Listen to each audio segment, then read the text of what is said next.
repetidamente o ofendemos, com nossos pensamentos, com nossos desejos, nós que prejudicamos as pessoas a quem nós amamos, com nossas palavras, com nossas ações.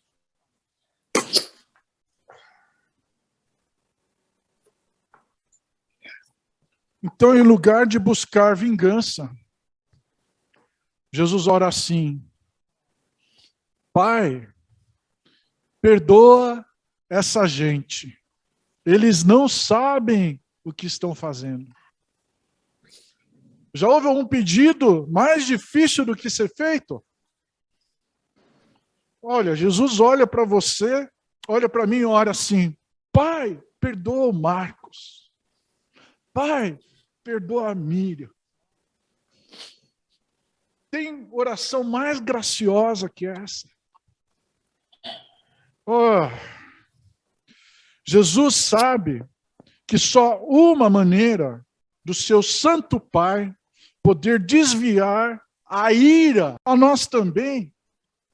Mas o que acontece? Essa provocação, ela traz uma resposta surpreendente. Uma voz manifestando-se em defesa de Jesus. Você não teme a Deus? Na verdade, devia ser assim. Você não teme a Deus? Nós estamos embaixo da mesma condenação que ele recebeu. A nossa condenação é justa. Por isso, nós estamos recebendo o castigo que merecemos por causa das coisas que fizemos. Mas ele não fez nada de mal. O que é que transformou, né, um criminoso condenado de zombador para um defensor de Jesus? Por que será? Algumas horas antes, ele estava escarnecendo de Jesus. E agora, né, ele defende Jesus. Será que ele percebeu que ia morrer na cruz? E que algumas horas estaria sendo julgado diante de Deus? Será que a oração de Jesus, Pai, perdoa essa gente que mudou a maneira dele pensar? Uma coisa é certa. O Espírito Santo convenceu esse condenado da sua culpa. E deu a ele fé que somente Jesus pode salvá-lo da condenação e do tormento eterno. Então, os olhos da fé, o criminoso olha para a coroa de espinhos, ensanguentada, e aí ele vê o Rei dos Reis.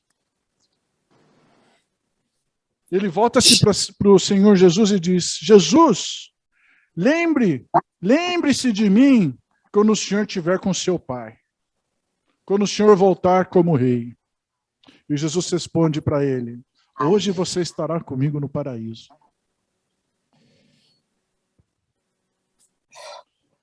Então, esse é um primeiro vislumbre, mesmo no meio do sofrimento que Jesus está sofrendo lá na cruz, que de Jesus tem uma confirmação de que o seu sacrifício está valendo a pena.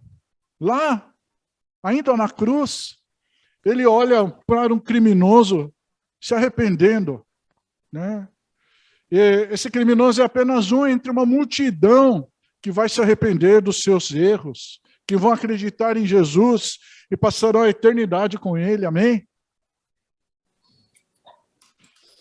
Só que o que acontece?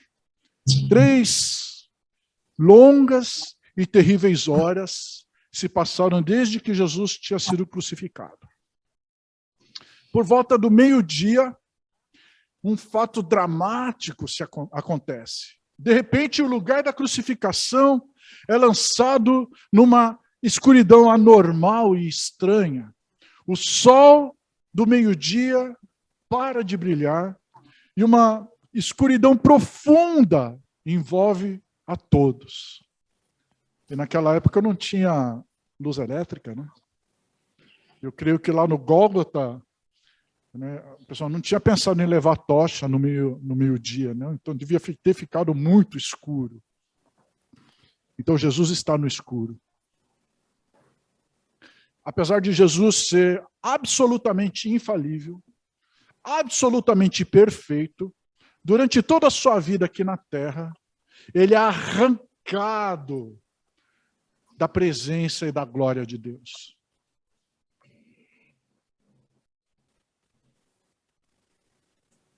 Para quê? Porque Deus, naquele momento, coloca sobre ele toda a iniquidade, todo o pecado, toda a culpa dos seres humanos que estavam vivos e estavam por viver.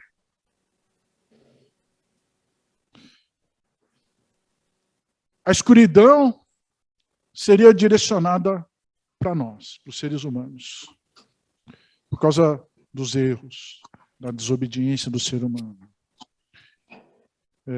Mas Jesus sofre na escuridão da cruz para que nós possamos viver na luz. E o que acontece? Então, afastado de qualquer luz, nosso Salvador Jesus Cristo carrega o peso do julgamento furioso dos erros do mundo inteiro, dos pecados de todas as pessoas. Então, toda a fúria, toda a ira divina estão sobre Jesus naquele momento. Toda a culpa, todo o pecado, toda a palavra ruim proferida, todo assassinato, toda mentira, tudo que tira a vida, estava sobre Jesus. Então, por mais 3 horas angustiantes, Jesus permanece na escuridão, sem consolo e sem esperança.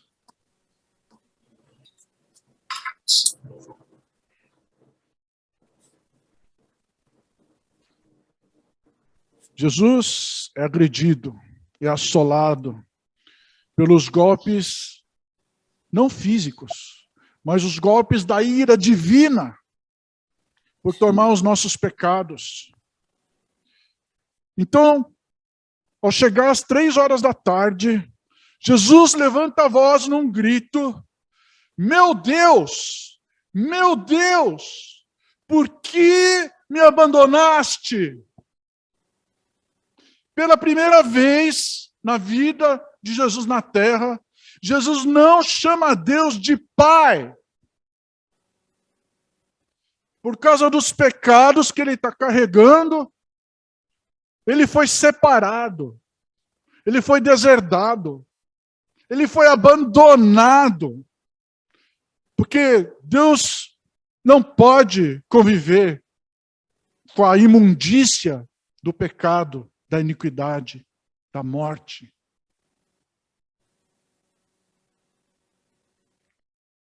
E no lugar de Jesus, muitos de nós daria as costas para Deus nessa hora. Jesus não faz isso, porque ele sabe que somente Deus pode salvá-lo e do tormento, dessa morte. E apesar de Deus parecer ter abandonado, Deus parecer mudo, Jesus se apega ao seu Deus com uma fé que não se abala e não cambaleia, mesmo ele sendo esmagado pela implacável justiça do Deus Todo-Poderoso. Meu Deus, por que me abandonaste? Para os judeus que estavam ouvindo isso, em volta lá na cruz, essas palavras elas são muito familiares. Por quê? Elas são o primeiro versículo do Salmo 22. Então eles se conhecem. Né? Embora Jesus cite apenas a primeira metade do primeiro versículo, o restante do Salmo ecoa na memória daqueles que conhecem a palavra de Deus. E tinham muitos estudiosos da palavra de Deus lá, zombando de Jesus na cruz. Então, a primeira frase do Salmo, dita por Jesus, fala em ser afastado, abandonado, desamparado pelo Pai por causa dos pecados. E, ao mesmo tempo, revela Jesus agarrando-se firmemente ao seu Pai. Meu Deus, papai, papai, socorro, não me abandone. E a segunda frase do Salmo 22, primeiro versículo, que não foi dita por Jesus, descreve o abandono. Por que ficas tão longe? Por que não escutas quando grito pedindo socorro? Jesus, por horas, geme na cruz. Como as palavras de uma oração, aqueles gemidos amargos sobem continuamente para Deus. Mas essas orações ficam sem resposta. A dor e o tormento continuam por horas.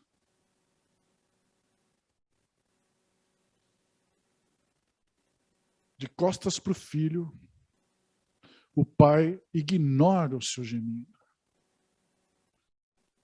O pai impede-se de impedir e acabar com as dores angustiantes. Na vida, muitas vezes nós nos encontramos sob situações calamitosas. Clamamos a Deus com gemidos e lágrimas. E não obtemos o alívio que procuramos. Deus parece distante, muito longe. Deus parece não se importar. Parece que Ele está com raiva de cada um de nós, por nossos erros, pelas palavras erradas que a gente profere, pela nossa infidelidade, pela nossa desobediência. Mas isso é apenas o que parece para a gente. Deus removeu todos os nossos erros, colocando em cima de Jesus.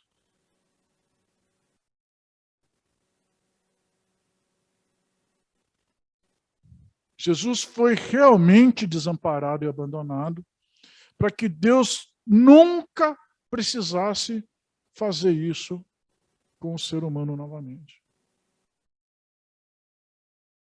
E os nossos erros são perdoados por causa de Jesus. Porque Ele pagou o preço. Um alto preço na cruz.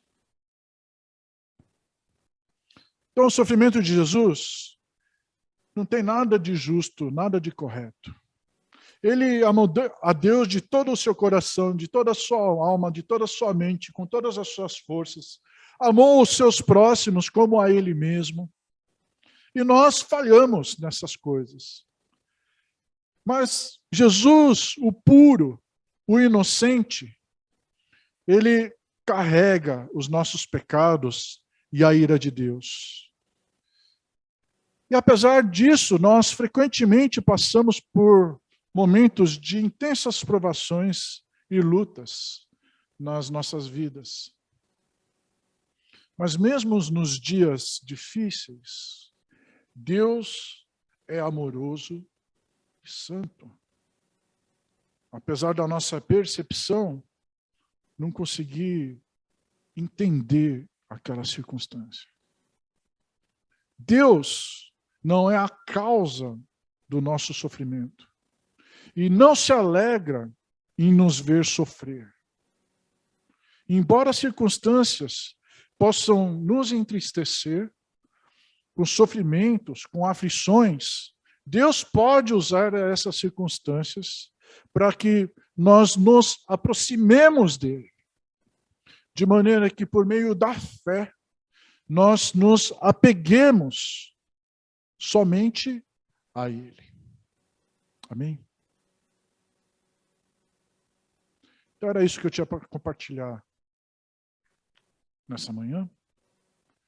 Muito obrigada, muito importante. A gente está no período que antecede a Páscoa, a ressurreição de Jesus, e ficamos então 7 semanas meditando sobre o sofrimento de Jesus. E assim como para o Marcos, para mim também, eu me converti numa pregação em japonês, com tradução, sobre o sofrimento de Jesus na cruz pelos meus pecados, né? E foi... eu chorei tanto, mas eu chorei tanto. E depois o pastor, ele falou, olha, quem quiser se converter, que venha aqui na frente. Eu não sabia o que era isso. Então, eu não fui na frente. E eu tinha vergonha também. Mas quando acabou o culto, acabou tudo, eu ainda estava dentro do templo.